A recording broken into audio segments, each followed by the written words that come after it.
Hello everyone, সবাইকে আসসালামু আলাইকুম। আজকে আপনাদেরকে আমি নিয়ে যাচ্ছি আমাদের মধুপুরে, যে মধুপুরকে অনেকেই বলে পাহাড়, অনেকে বলে জঙ্গল। তবে এই জঙ্গল, এই পাহাড়, এটাই আমাদের ভালো লাগে। আমরা যারা মধুপুরের মানুষ, আমরা জানি আমাদের মধুপুর আমাদের জন্য কি। সত্যি কথা বলতে আমাদের মধুপুরের একটা আলাদা মায়া আছে।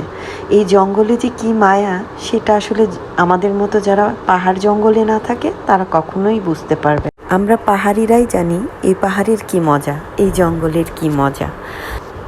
একদিন সময় করে অবশ্যই আসবেন আমাদের এই পাহাড় ঘুরতে। এই পাহাড়ে কি আছে বা কি নেই, অবশ্য নেইয়ের সংখ্যা খুব কম, কারণ আমাদের সবই আছে। কি নেই আমাদের এখানে, কি আবাদ হয় না, কি চাষ হয় না, একবার শুধু প্রশ্ন করে দেখেন, নেই শব্দটি একদম খুঁজে পাবেন। আমাদের মধুপুরের মাটি এতটাই উর্বর, এখানে যা চাষ করবেন তাই হবে। মধুপুরের আনারসের কথা কোথাও না কোথাও তো শুনেছেন অবশ্যই, খুবই মজা। মধুপুর আসলে অবশ্যই আনারস খাবেন, দেখবেন আমাদের মধুপুরের আনারসটা কেমন। আমার ফোনের এই ভিডিওগুলো অনেক আগের করা, আমি মাঝে মাঝে এই ভিডিওগুলো দেখি। যখন অনেক দিন ধরে বাড়িতে না যাই তখন এগুলো আমি দেখি। আর বর্তমান পারিপার্শ্বিক যে অবস্থা বাংলাদেশের, যখন দেখি খুব খারাপ অবস্থা, খারাপ খবর, তখনই যখন দেখি মন থেকে আমার বাংলাদেশের প্রতি একটা ভক্তি উঠে যাচ্ছে, তখন নিজের গ্রামের, নিজের এলাকার ভিডিওগুলো দেখলে কেন যেন মনে হয় না, এই দেশ আমার, এই দেশের প্রতি আমার ভালোবাসা আছে এবং থাকবে। কারণ কি জানেন, এই দেশটা আমার মাতৃভূমি। আমি যেমন আমার মা কোনো ভুল করলে মাকে ফেলে দিতে পারবো না, তেমনি নিজের দেশটাকেও আমি বাদ দিতে পারবো না।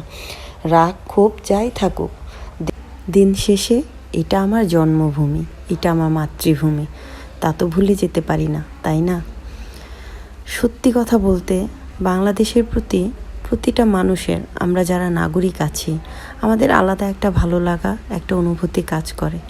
কিন্তু বর্তমানে যে অবস্থা, তা দেখে সত্যিই মাঝে মাঝে খুব কষ্ট হয়। মেনে নিতে পারি না যে আমার বাংলাদেশে এই হচ্ছে। কবে এইসব বন্ধ হবে, কবে একটা সুন্দর দেশ পাবো? আমরা শুধু আশায় বুক বেঁধে বসে আছি, কবে একটা সুন্দর বাংলাদেশ দেখতে পাবো। মাঝে মাঝে কি মনে হয় জানেন, মনে হয় সব ছেড়ে ছুড়ে চলে যায় দেশের বাইরে। আচ্ছা থাক, অনেক হয়েছে আবেগের কথা। এখন একটা মজার বিষয় বলি। আমরা মধুপুরের মানুষ কিভাবে কথা বলি শুনবেন? আইসকা আন্নে করে কই, আমরা অ্যাবা করে কথা কই, বুঝছুন? আমরা মধুপুরের মানুষরা না সব সময় অ্যাবা করেই কথা কই। আঙ্গর বাড়িত গেলে আন্নে করে দেখাম, আঙ্গ বাড়িত কত সুন্দর সুন্দর সিন আছে। এই যে এটা দেখতেছুন, এটা আঙ্গ কাকরাইত বিয়ার দিছি। ইনু যদি বিকালবেলা আন্নে যাইন, মেলা বালা ঠেকবো।